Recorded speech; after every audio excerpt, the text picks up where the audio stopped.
Hello everyone, welcome to success with Rai academy. 8 March 2025 के दैनिक जागरण के राष्ट्रीय संस्करण को आज की इस वीडियो में हम डिस्कस करेंगे उन सभी प्रमुख हेडलाइंस के साथ जो प्रमुखता से प्रकाशित की गई है। और आज बहुत महत्वपूर्ण दिवस है, यानी 8 मार्च अंतर्राष्ट्रीय महिला दिवस के तौर पर विश्व भर में मनाया जाता है। तो सभी महिलाओं को अंतर्राष्ट्रीय महिला दिवस की हार्दिक शुभकामनाएं। शुरुआत करते हैं। सबसे पहली न्यूज़ यहाँ पर प्रकाशित की गई है कि कर्नाटक में सरकारी ठेकों में मुस्लिमों को मिलेगा 4% आरक्षण। अब देखिए, कर्नाटक में जो सिद्धरमैया की गवर्नमेंट है वो है कांग्रेस सरकार की, और जाहिर सी बात है यहाँ पर वो काम किया जाना था जो केंद्र सरकार के विरुद्ध हो या फिर असंवैधानिक हो। अगर हम आरक्षण की बात करें, जो ये कोटा दिया गया है, आरक्षण दिया गया है मुस्लिमों को 4% का, ये संवैधानिक तौर पर बिल्कुल भी बेबुनियाद है, क्योंकि धर्म के आधार पर आरक्षण कहीं पर भी संविधान में नहीं लिखा गया है। ये बजट पेश किया गया और उसमें ये सब प्रावधान किया गया है। वित्त वर्ष 2025-26 का जो बजट है वो राज्य सरकार ने पेश किया है। साथ ही विभिन्न सरकारी विभागों, निगमों और संस्थाओं के अंतर्गत वस्तुओं व सेवाओं की 1 करोड़ रुपए तक की खरीद में मुस्लिम आपूर्तिकर्ताओं को आरक्षण दिया गया है। अब यहाँ पर भाजपा ये कह रही है कि जो ये आरक्षण दिया गया है उसमें SC, ST, OBC की अनदेखी की गई है, यानी उनको और दबाने की कोशिश की गई है। हालांकि जो ये कोटे हैं या फिर जो ये टेंडर है, वो टेंडर जो रिट डाली जाती है उसके आधार पर होनी चाहिए, जो बिड डाली जाती है उसके आधार पर होना चाहिए था। यहाँ पर आरक्षण की कोई आवश्यकता नहीं थी, यहाँ पर जबरदस्ती आरक्षण थोपा जा रहा है। भाजपा की IT विभाग की जो प्रमुख हैं अमित मालवीय ने कहा है कि सरकार का यह कदम SC, ST, OBC के अधिकारों को कमजोर करना है। वहीं पर राज्य के मंत्री जो हैं दिनेश गुंडू राव ने कहा है कि भाजपा जानबूझकर अच्छे कामों की अनदेखी कर रही है। अब आप ये कमेंट के माध्यम से बताइएगा कि क्या अब ये जो टेंडर उठते हैं उसमें भी आरक्षण देना सही है? चलिए नेक्स्ट न्यूज़ पर आते हैं, जो कि बहुत बड़ी न्यूज़ है कि कंफर्म टिकट होने पर ही प्लेटफॉर्म पर मिलेगा प्रवेश। अब जो अश्विनी वैष्णव हैं हमारे रेल मंत्री, उन्होंने ये स्टेप लिया है। उन्होंने बताया कि जो ये भीड़ भाड़ हो जाती है प्लेटफॉर्म पर, उसको कम करने के लिए ये निर्णय लिया गया है। अब यहाँ पर न्यूज़ को देख लेते हैं कि देश भर के 60 प्रमुख स्टेशनों पर ये पायलट प्रोजेक्ट स्थायी तौर पर चलाया जाएगा, ना कि टेम्प्रोरी, यानी कि अब ये परमानेंट रूल हो जाएगा।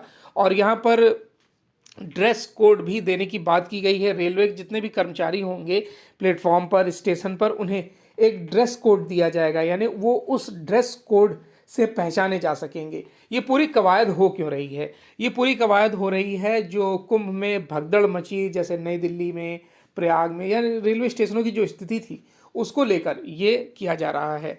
इसमें प्रमुख स्टेशन हैं जैसे कि नई दिल्ली, आनंद विहार, सूरत, वाराणसी, अयोध्या, पटना। इनमें तो ये तत्काल प्रभाव से लागू कर दिया गया है, और बाकी जो स्टेशन हैं उसमें ये पायलट प्रोजेक्ट के तहत लॉन्च किया जाएगा। इसमें टिकटों की बिक्री भी ट्रेनों की क्षमता के अनुसार ही की जाएगी।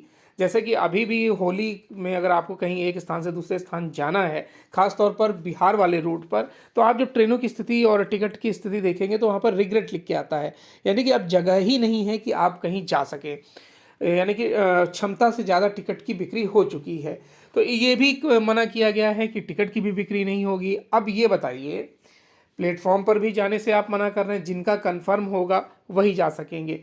अगर कोई 75-80 साल का बुजुर्ग व्यक्ति या महिला है, या 60 साल का भी बुजुर्ग व्यक्ति या महिला है जो खुद सामान लेकर चढ़ने में सक्षम नहीं है, तो इससे देखिए दो चीज़ें हो जाएंगी। एक तो जो कुली हैं उनका दबदबा बढ़ेगा और मनमानी बढ़ेगी, और जो परेशानियां होनी हैं उनका अभी यहाँ पर विचार नहीं किया गया और इसमें सुझाव नहीं मांगे गए, सीधे इसे लागू कर दिया गया है। अब प्लेटफॉर्म पर मान लीजिए जिसकी टिकट नहीं है, वो वेटिंग जिसकी है, वो जाना चाह रहा है, मजबूरी है उसकी जाना, वो कैसे जाएगा जब आप उसको जाने ही नहीं देंगे ट्रेन तक? तो ये निर्णय मेरे हिसाब से तो काफ़ी गलत लिया गया है। आपकी क्या राय है, ये जरूर बताइएगा। ड्रैगन हाथी मिलकर चले तो दुनिया में कायम होगा शक्ति संतुलन, चीन।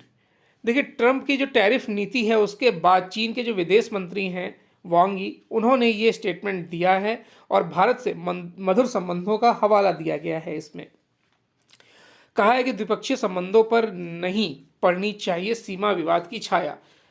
बोले मोदी जिनपिंग बैठक के बाद सभी स्तरों पर सकारात्मक बात हुई है। चीन हालांकि देखिए जो पूर्व प्रधानमंत्री हैं जवाहरलाल नेहरू, उन्होंने हिंदी चीनी भाई भाई का नारा दिया था, लेकिन जो 61 में भारत चीन युद्ध हुआ था जिसमें हमारी ज़मीनें हड़प ली चाइना ने, और अभी तक उसको दबा के रखा हुआ है। ये सब जब याद आपको आएगा, उसके बाद जो 2020 में डोकलाम में विवाद हुआ, हमारे लगभग 18 से 20 सैनिक शहीद हुए थे और चाइना के भी 40 से 45 सैनिक मारे गए थे। तो ये सब जो न्यूज़ हैं वो आपको कहीं ना कहीं ये सोचने पर विचार करेगी कि क्या भारत हाथी और ड्रैगन साथ मिलकर चल सकते हैं। हमेशा से चाइना ने सीमा विवाद को उलझा कर रखा, कभी भी उसने शांति से कई ऐसे निर्णय भी लिए चाइना ने जिससे भारत को हानि पहुंचे। पाकिस्तान से उसकी मित्रता भी खास तौर पर इसीलिए थी कि वो भारत को नुकसान पहुंचा सके। अब यहाँ पर मधुर संबंधों का हवाला दिया जा रहा है। विदेश मंत्री वांग यी ने अपनी प्रेस कॉन्फ्रेंस के दौरान भारत के साथ संबंधों को लेकर काफ़ी विस्तार से बयान दिया। हालांकि उन्होंने चीन के इस पुराने रुख को भी दोहराया है कि दोनों देशों को सीमा विवाद को आपसी संबंधों से आगे बढ़कर सोचना चाहिए, यानी कि सीमा विवाद ही सब कुछ नहीं है।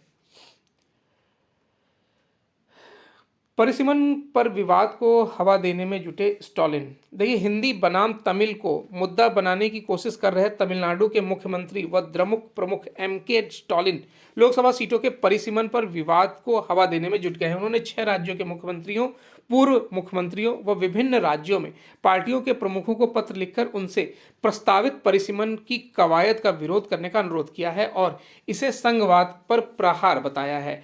इसमें केरल, कर्नाटक, तेलंगाना, बंगाल, पंजाब व उड़ीसा के मुख्यमंत्री शामिल हैं। स्टालिन ने इन नेताओं को तमिलनाडु से हाथ मिलाने और इस मुद्दे पर लड़ाई के लिए संयुक्त कार्रवाई समिति का हिस्सा बनने का आमंत्रण दिया है। अब आपको परिसीमन के बारे में बता दें। देखिए, परिसीमन एक आयोग होता है जिसमें सदस्य होते हैं 5, 6, 10, 12 सदस्य हो सकते हैं। ये लोकसभा की सीमा यानी कि सीटें कितनी होंगी, क्या उस क्षेत्र को 2 क्षेत्र बनाए जा सकते हैं या फिर उसको मर्ज करके 2 लोकसभा क्षेत्र को 1 लोकसभा क्षेत्र बनाया जा सकता है, इस तरीके का जो निर्णय लिया जाता है वो परिसीमन के तहत ही निर्णय लिया जाता है। चलिए नेक्स्ट न्यूज़ पर आते हैं। प्रधानपति की कुप्रथा के विरुद्ध अब बॉलीवुड में भी बिगुल। जो फुलेरा पंचायत सीजन आप जानते ही होंगे सीरीज, और उसमें जो फुलेरा गांव है उसमें प्रधान असल में कौन है। प्रधान जो आपने देखा होगा, रिंकी के पापा वो प्रधान है या रिंकी की माता वो प्रधान है, उसी को लेकर एक सीरीज चल रही है। और अब ये मुद्दा पूरा गर्मा गया है कि क्या सच में प्रधान कौन है। यह सच है कि संविधान के 72वें संशोधन के माध्यम से सीटें आरक्षित होने के बाद महिलाएं पंचायतों में चुनाव जीतकर सरपंच या प्रधान तो बन रही हैं, पर अधिकांश मामलों में कागज पे जो कार्रवाई करने का निर्णय होता है उनके पति या परिवार के अन्य पुरुष या रिश्तेदार ही संभालते हैं। सिनेमा को समाज का दर्पण माना जाता है और यह सच है कि अब लोकप्रिय वेब सीरीज पंचायत ने भी दिखाया है कि निर्वाचित प्रधान जो मंजू देवी हैं, यानी जिनका किरदार नीना गुप्ता ने निभाया है, के बजाय पंचायत के पूरा दखल उनके पति ब्रजभूषण दुबे यानी कि रघुवीर यादव करते हैं। जब नारी सशक्तिकरण को धरातल पर उतारने के लिए मोदी सरकार ने मुहिम तेज की तो इस कुप्रथा के विरुद्ध बॉलीवुड ने भी बिगुल फूंक दिया है। तो आपके क्षेत्र में भी क्या प्रधानपति हैं, ये जरूर बताइएगा। चलिए नेक्स्ट पेज पर आते हैं, जो है राष्ट्रीय राजधानी पेज की नायक की नायिका जैसा महसूस हो रहा है। महिला मुख्यमंत्री बनाकर प्रधानमंत्री ने देश की बेटियों को सम्मान दिया है। दिल्ली की मुख्यमंत्री रेखा गुप्ता ने कहा है कि भारतीय समाज में महिलाओं को फ्रंट फुट पर आने का अवसर नहीं मिलता है। प्रधानमंत्री नरेंद्र मोदी ने देश में महिलाओं को मुख्यमंत्री बनाकर देश की महिलाओं को संदेश दिया है, यह देश की बेटियों का सम्मान है। महिलाओं को निर्णय लेने वाले उच्च पदों पर पदोन्नत करने का एक वास्तविक प्रयास है। दिल्ली सरकार मोदी के नेतृत्व में विकसित दिल्ली के लिए काम कर रही है। और आज जो महिला सम्मान योजना है जो जिसमें 2,500 रुपये पर मंथ महिलाओं को मिलना था, उसकी शुरुआत आज की जा सकती है। सांसदों ने आवास पर तुगलक लेन की जगह स्वामी विवेकानंद मार्ग की लगाई पट्टी। अभी तक हिंदू संगठन ही दिल्ली की मुगलकालीन सड़कों के नाम बदलने की मांग को लेकर प्रदर्शन कर रहे थे। ये संगठन इससे संबंधित पोस्टर भी चिपका रहे थे, लेकिन ये पहली बार है जब लोकसभा और राज्यसभा सदस्य खुले तौर पर इसका समर्थन कर रहे हैं। गुरुवार को जहां उत्तर प्रदेश के उप मुख्यमंत्री डॉक्टर दिनेश शर्मा ने सरकारी आवास 6 तुगलक लेन के पते पर स्वामी विवेकानंद मार्ग लिखा पट्टिका लगा दी है। अब केंद्रीय मंत्री कृष्ण पाल गुर्जर ने अपने पते 8 तुगलक लेन और भारतीय नौसेना में वाइस एडमिरल किरण देशमुख ने पते 4 तुगलक लेन पर भी यहां पट्टिका लगा दी है। चलिए, जलवायु परिवर्तन से निपटने में व्यक्तिगत व सामूहिक प्रयास अहम। 3 दिनों का गहन चर्चा और रणनीतिक नीति संवादों और साहसिक वैश्विक प्रतिबद्धताओं के बाद the energy and resources institute यानी टेरी द्वारा आयोजित विश्व सतत विकास सम्मेलन के 24वें संस्करण का शुक्रवार को समापन हो गया। समापन पत्र यानी कि सत्र में जटिल सतत विकास चुनौतियों और पर्यावरणीय चिंताओं के निदान में सहयोगी साझेदारी की महत्वपूर्ण भूमिका को रेखांकित किया गया है। समापन अवसर पर फिल्म अभिनेत्री यूनाइटेड नेशन एम्पावरमेंट प्रोग्राम को गुडविल एम्बेसडर दिया मिर्जा ने मुख्य भाषण दिया। उन्होंने जलवायु परिवर्तन की चुनौतियों से निपटने में व्यक्तिगत और सामूहिक प्रयासों की शक्ति को रेखांकित किया। उन्होंने कहा कि आगे का रास्ता आसान नहीं होगा, चुनौतियां आएंगी, संदेह के क्षण भी होंगे, लेकिन यदि हम एकजुट रहेंगे तो इस पर सफलता हासिल कर सकेंगे।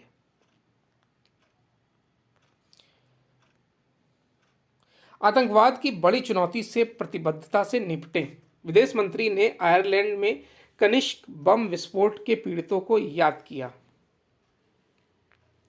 विदेश मंत्री एस जयशंकर ने आतंकवाद को एक लगातार चुनौती बताया है। उन्होंने कहा कि आयरलैंड के आहाकिस्ता गांव में एक स्मारक पट्टिका है जो एयर इंडिया के विमान कनिष्क बम विस्फोट के 329 पीड़ितों की याद दिलाती है जो आयरलैंड के तट पर हुआ था। यह हमेशा एक बात याद दिलाएगा कि किस तरीके से उन्होंने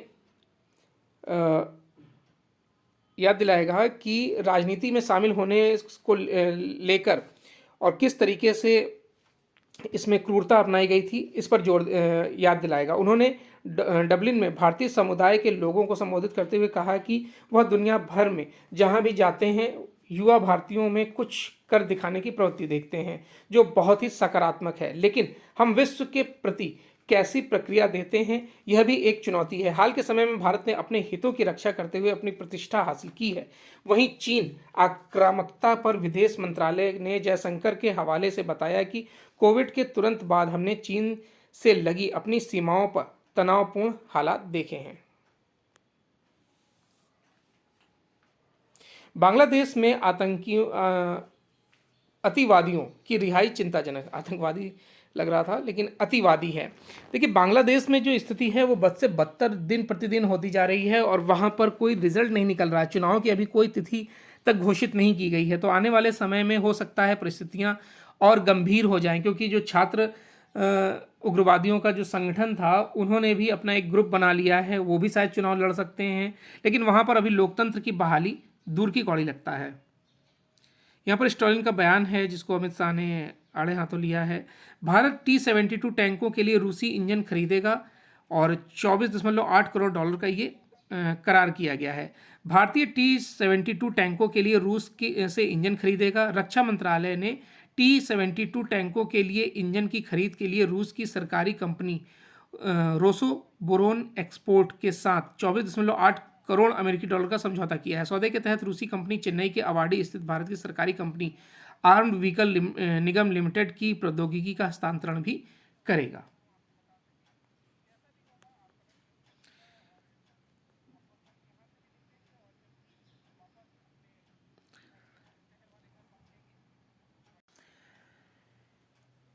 नेक्स्ट जो न्यूज़ है वो है बिजनेस पेज से। बिजनेस पेज में पहली न्यूज़ है 1 करोड़ से ज़्यादा का टर्म इंश्योरेंस कवर चुनती हैं 44% महिलाएं।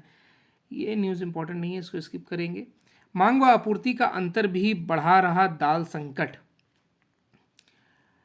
तो यहाँ पर भारत दालों का सबसे बड़ा उत्पादक है, लेकिन अपनी ज़रूरतों के लिए हमें आयात पर निर्भर रहना पड़ता है। इससे सबसे बड़ा कारण उत्पाद से ज़्यादा खपत है।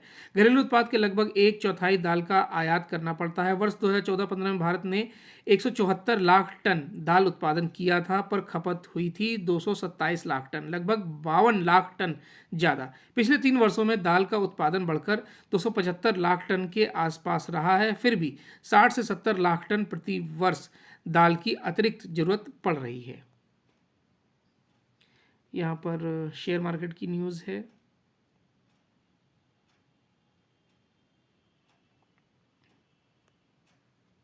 इंटरनेशनल पेज पर जब आते हैं तो भारत से व्यापक व्यापार समझौता करना चाहता है अमेरिका, लुटनिक। तो ये अमेरिकी वाणिज्य मंत्री होवार्ड लुटनिक ने शुक्रवार को कहा कि उनका देश भारत के साथ एक व्यापक व्यापार समझौता करना चाहता है, न कि दोनों देशों के बीच द्विपक्षीय संबंधों को बढ़ावा देने के लिए उत्पाद दर उत्पाद व्यवस्था की। भारत को अपने कृषि बाजार को खोलने की जरूरत है। उन्होंने इस बात पर जोर दिया कि जब देश अपने सबसे बड़े व्यापारिक साझेदार के साथ बातचीत कर रहा है तो इसे टेबल से बाहर नहीं रखा जा सकता है। कहा कि भारत इतना विशाल है और अमेरिका भी इतना विशाल है कि एक व्यापक व्यापार समझौता जरूरी है।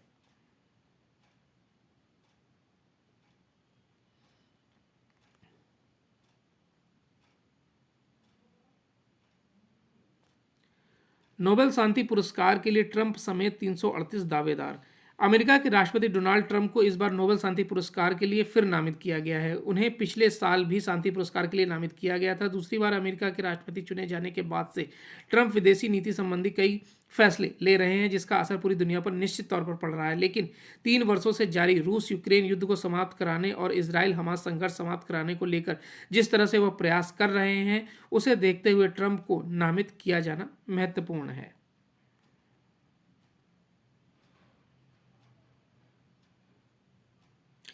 चलिए, तो ये आज का यानी 8 मार्च 2025 का दैनिक जागरण का राष्ट्रीय संस्करण था। आई होप आपको वीडियो अच्छा लगा होगा।